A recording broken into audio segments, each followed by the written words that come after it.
I want to commend my colleague from Oregon and his comments. And as a matter of fact, I don't disagree with pretty much anything he said. I had my first good meeting with Mr. Sams this morning, and I would agree. I think he's qualified. I'm particularly impressed with his background as a Native American, as a veteran.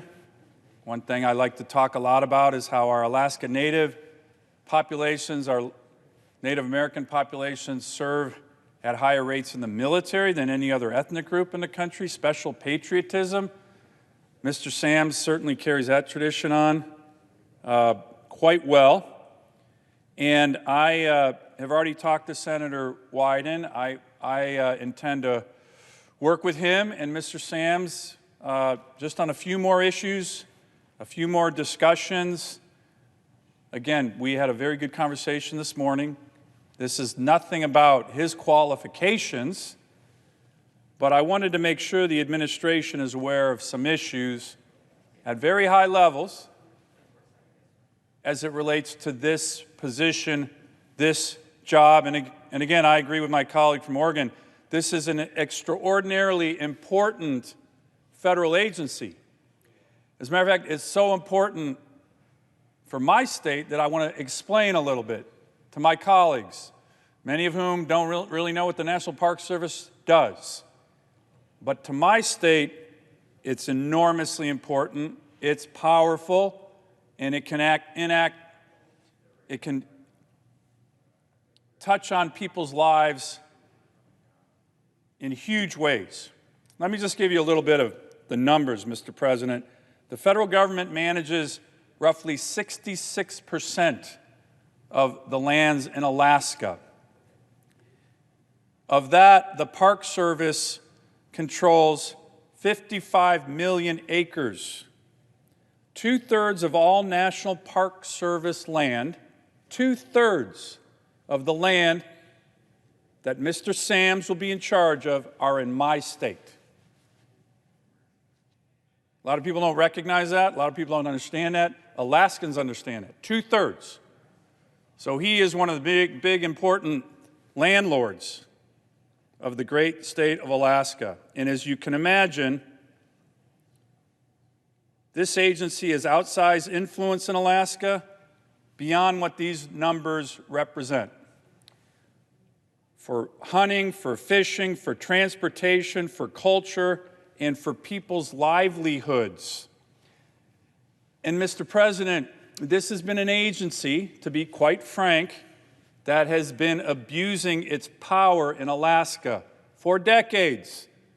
Democrat administrations and Republican administrations.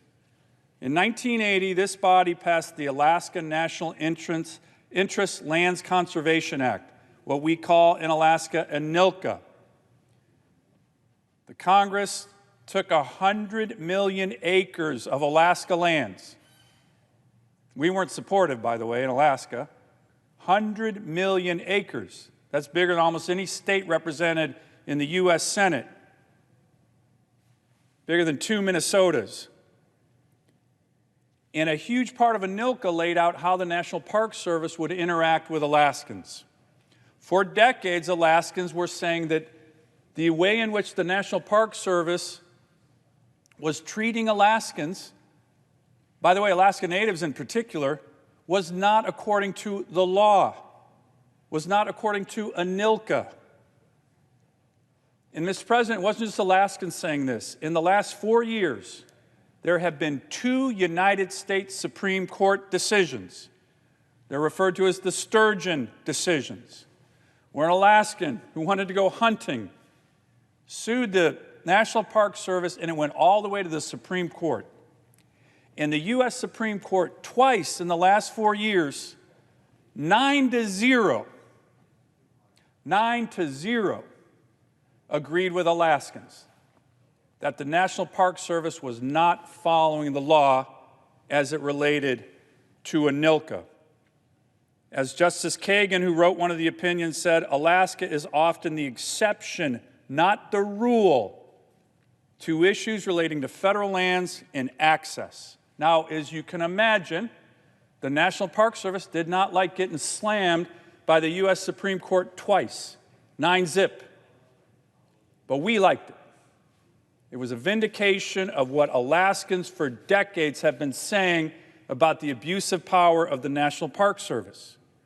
So I want to work with Senator Wyden and Mr. Sams on further conversations soon.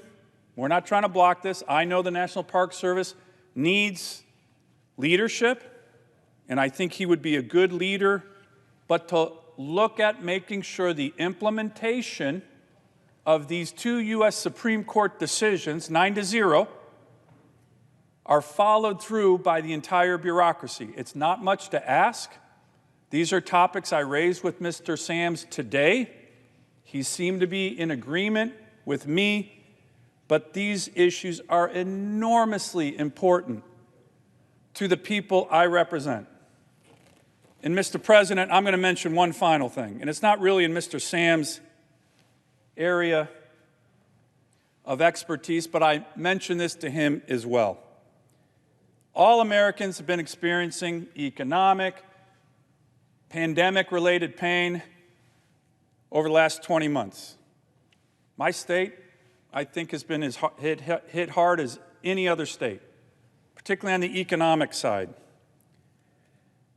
And I want to just raise this topic right now because I'm going to come down the Senate floor and talk about it a lot more here. But it relates to some of these issues.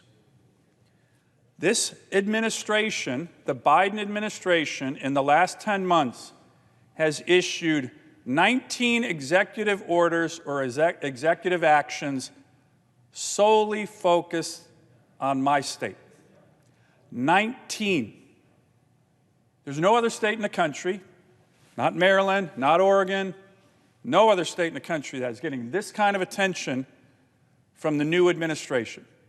And it's attention that we don't want, because almost every one of these executive orders and executive actions is hurting working families. I want to thank my colleague from Oregon, and I will commit to working with him, try and get this done before we head out to recess. We know the treasures in Alaska. As I mentioned, 2/3 of all the Park Service in the country is in my state, which is why I want to make sure I'm having follow-up conversations. I had a good one already with Mr. Sams to get commitments on a few additional issues that matter deeply, not just to the Park Service for America, but really to my state. But you have my commitment to work with you and Mr. Sams on a few more of these issues.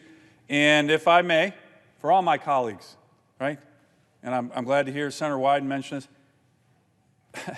This shouldn't be happening with one state. There's a Biden White House war on the state of Alaska. No one's getting treatment like this. And it shouldn't be this way. If a Republican president were in attacking Maryland or Oregon like that, I would call the White House and go, hey, lay off, guys, lay off. So I sure hope some of my colleagues, Republican and Democrats, can send the message to Joe Biden, the president, that, you know, the war on working families in Alaska is not really a good idea. They're Americans too. And they got a lot of resources to produce for our great nation, which we need right now. So with that, Mr. President, I yield the floor.